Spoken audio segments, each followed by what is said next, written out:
Apprends à t'aimer. C'est le sésame pour une vie heureuse.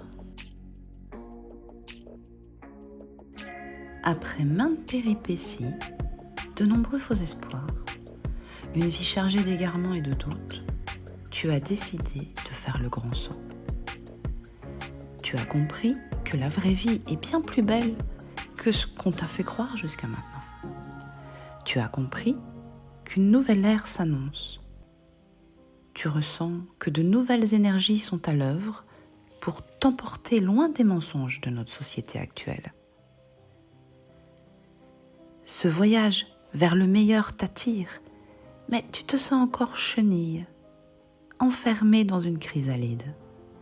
Alors, il est l'heure pour toi d'utiliser ces instants pour apprendre à t'aimer et à aller vers ta souveraineté de papillon. Être papillon, c'est être prêt à voler dans la lumière. C'est être un être souverain, maître de son royaume intérieur. Et comme c'est à partir de ton royaume intérieur que tu crées ta réalité extérieure, imagine alors comment ta vie peut changer.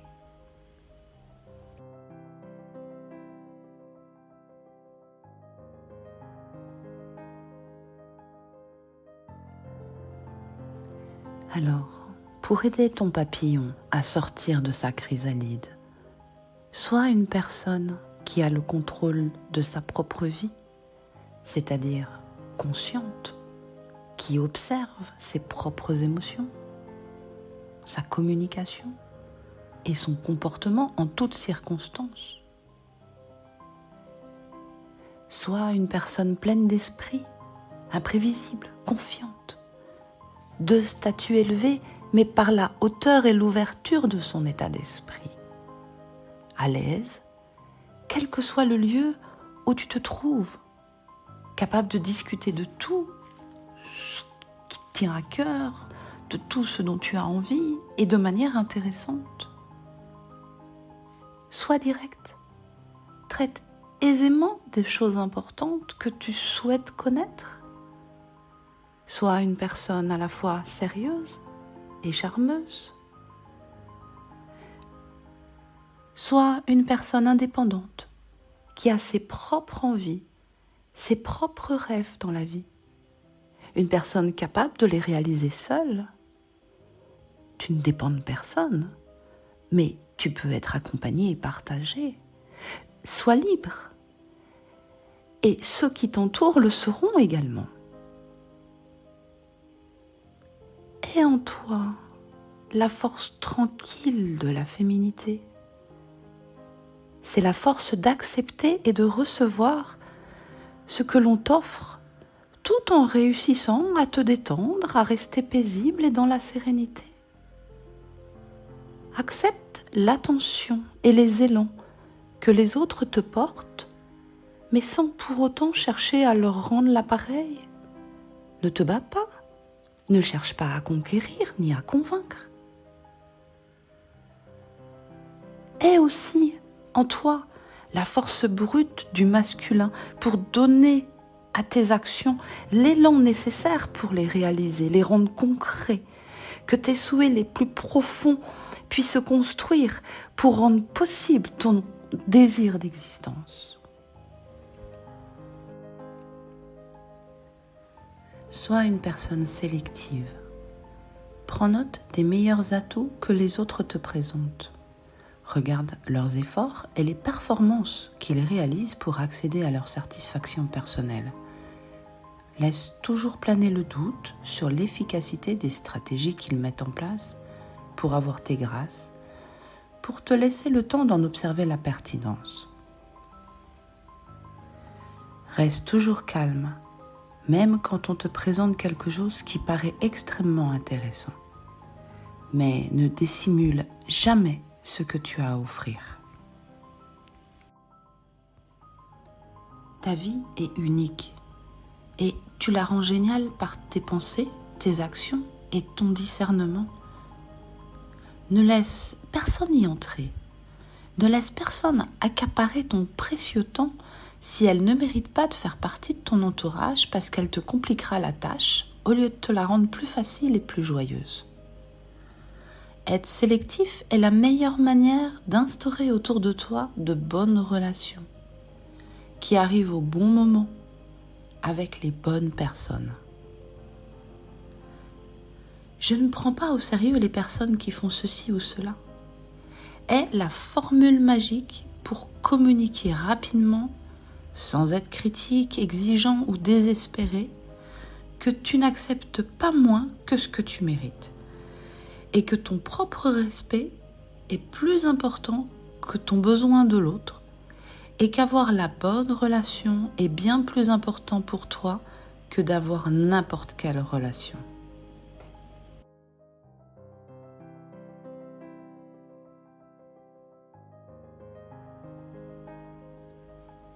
J'attends vraiment d'une relation d'être ou de faire avec moi comme ceci ou comme cela. Autrement, continuer cette relation ne m'intéresse pas. Cette phrase est un sésame qui te permettra d'instaurer une distance avec une personne en posant tes limites sans pour autant rompre le lien. Apprends à te connaître et à développer ton potentiel et apprécie-toi. Sois ton meilleur ami. Sache ce que tu veux dans chaque domaine de ta vie et réponds par toi-même à tes propres envies et besoins. Tu dois aussi savoir ce qui te tient à cœur et ce qui est moins important. Tu dois avoir des bases solides, des racines, qu'elles soient culturelles, familiales ou amicales. Si le milieu duquel tu es issu est toxique, fabrique-toi de toutes pièces des fondations solides et stables. Tu dois avoir l'état d'esprit du bonheur. Et ça, c'est une attitude toujours joviale, positive, sereine, quelles que soient les situations, les personnes autour de toi et ce qu'elles font. Ne te laisse pas ternir par leur présence. Tu dois avoir de l'amour-propre. Ne joue jamais un rôle pour faire plaisir aux autres. Ton plaisir et ton bien-être comptent en premier. Sinon, très vite, tu seras malade de stress et en manque de vitalité. Reste attentif et conscient de ce que tu penses, de ce que tu ressens, de ce que tu désires. Sois conscient de ce que tu es et mets-le en pratique. Ainsi, tu n'agiras plus uniquement en fonction de ce que les autres attendent et veulent de toi. Agis en fonction de tes besoins et pas en fonction de tes désirs, de manière à te tenir éloigné des modèles de comportement automatique peu sains. Prends soin de tes soins basiques, c'est-à-dire une alimentation saine, faire du sport, dormir tôt et longtemps, avoir des instants d'intimité. Médite tous les jours et relaxe-toi régulièrement pour avoir aussi des interactions sociales et affectives saines. C'est important d'avoir du courage pour poser des limites et pour dire non à tout ce qui t'affecte physiquement, émotionnellement ou spirituellement.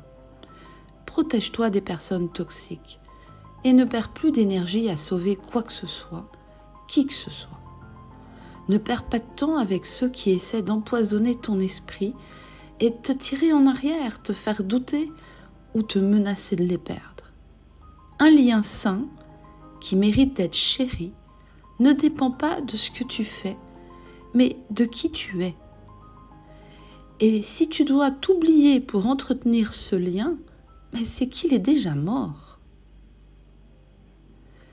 Sois responsable de tes actions, mais pardonne-toi pour tout ce que tu as pu faire de manière erronée, car c'est simplement par manque de connaissances.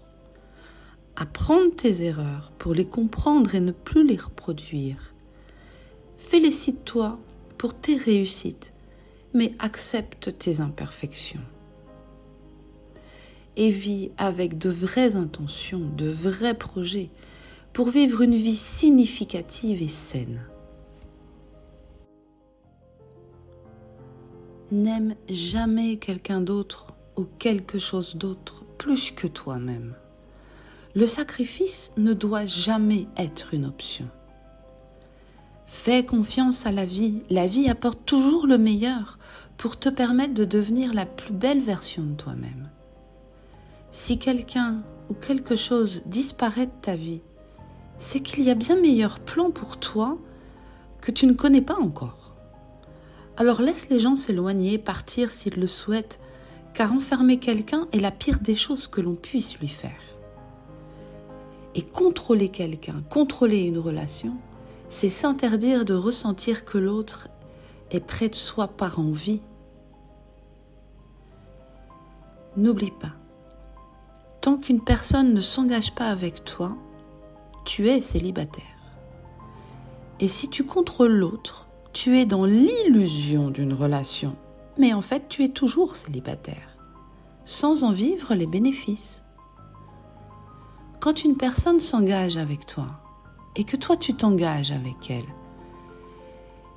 c'est que tu lui fais enfin confiance. D'où l'importance du temps d'observation et de ton esprit sélectif. Si cette personne rompt la confiance, c'est qu'elle ne mérite plus ton engagement. L'engagement terminé, tu gagnes l'opportunité de te libérer d'une relation qui n'en vaut pas la peine. Et une place se crée dans ta vie pour une relation plus saine. Tu dois avoir des valeurs et des principes. Accepte ce qui est et prends le temps de regarder consciemment si cela correspond à ce que tu veux ou non dans ta vie. Si cela te blesse, prends tes distances tout en restant jovial. Redeviens une simple connaissance. Si le comportement de l'autre ou la situation est vraiment inacceptable, tu dois t'en soustraire immédiatement, partir sur le champ, sans autre forme d'explication ou d'argumentation. C'est inacceptable. Assure-toi de la fiabilité des personnes avec qui tu es en relation avant d'avancer davantage. Tu dois savoir que pour être une personne fiable, il faut avoir une bonne dose d'amour-propre. Ne sois pas accro aux relations, car tu dois avoir confiance en ta capacité à te débrouiller seul et donner une chance aux autres de te montrer qu'ils ont leurs propres ressources. Tu n'as besoin de personne pour garder ton équilibre émotionnel. En revanche, tu dois savoir demander gentiment de l'aide quand tu es au bout de ce que tu peux faire pour t'aider seul. Être stable émotionnellement permet de se retrouver en compagnie de personnes qui ont une grande importance pour toi, tout en gardant la maîtrise de ton temps passé en leur compagnie. Et ça permet de continuer ta propre vie. Ça permet de continuer à faire vivre tes projets et de garder la tête froide pour faire des choix rationnels tout en restant en leur présence. Ne cherche pas à éduquer, à convaincre ou à changer quelqu'un. Chacun est libre de penser et d'agir comme il le veut. Ça ne doit pas te déranger si cela n'a pas d'influence négative pour toi. Si le comportement, l'attitude, les pensées, les paroles de l'autre ont un impact négatif sur toi, pose des limites claires, prends tes distances. Et si cela ne change rien, pars.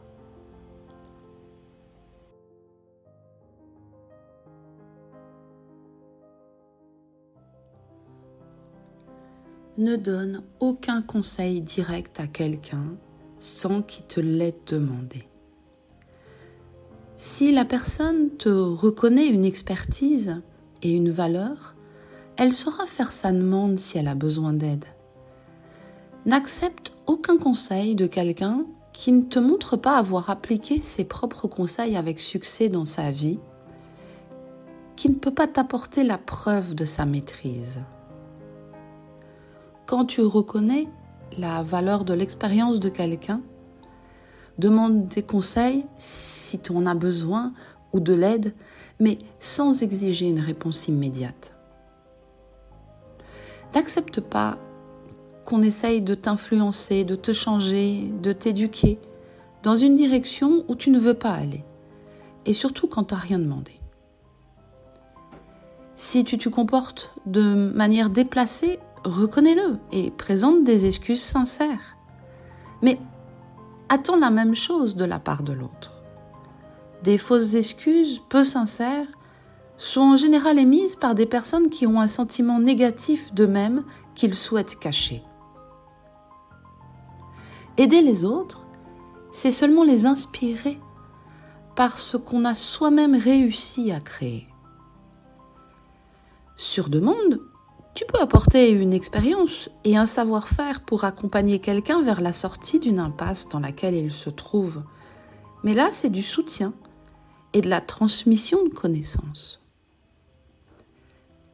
Ne fais aucun sacrifice. Sois en tout temps et en tout lieu ta priorité. Sers-toi en premier pour gagner en énergie, par la méditation, le repos, les activités enrichissantes. Car si tu es en manque d'énergie et de positivisme, tu n'auras plus rien d'harmonieux à apporter aux autres. Si tu ressens que quelque chose te fait sortir de la notion de plaisir, d'épanouissement, de joie, d'enthousiasme, c'est que tu es en train de sacrifier pour cela une partie de toi-même qui a vraiment besoin d'autre chose. Retiens ceci. Tout ce qui ne te porte pas t'enfonce.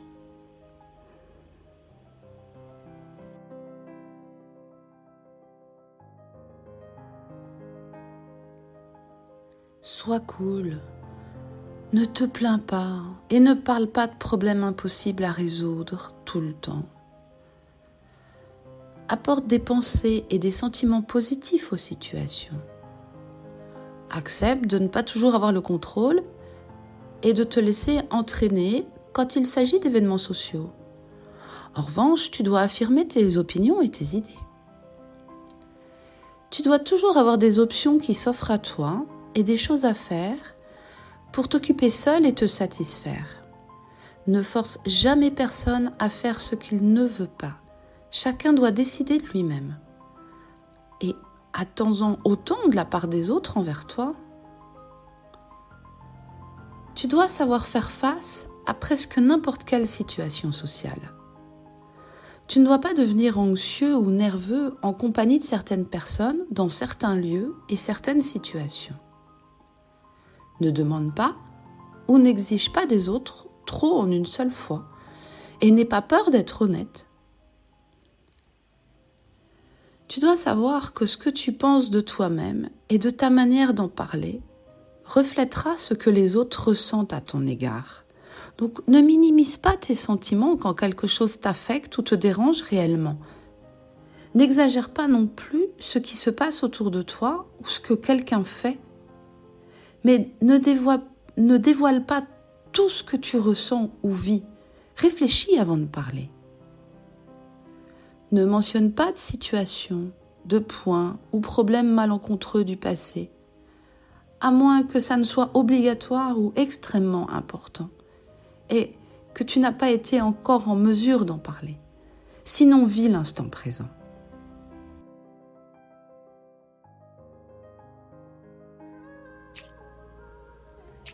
Et pour finir, fais toujours le deuil avant de t'engager.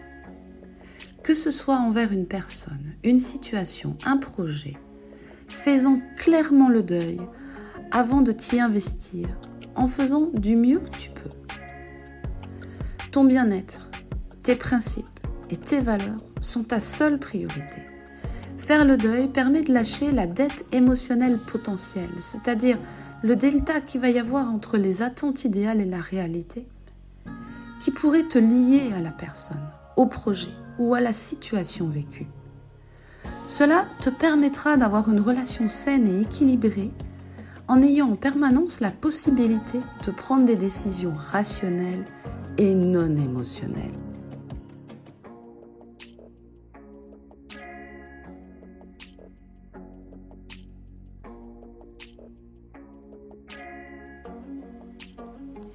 À bientôt.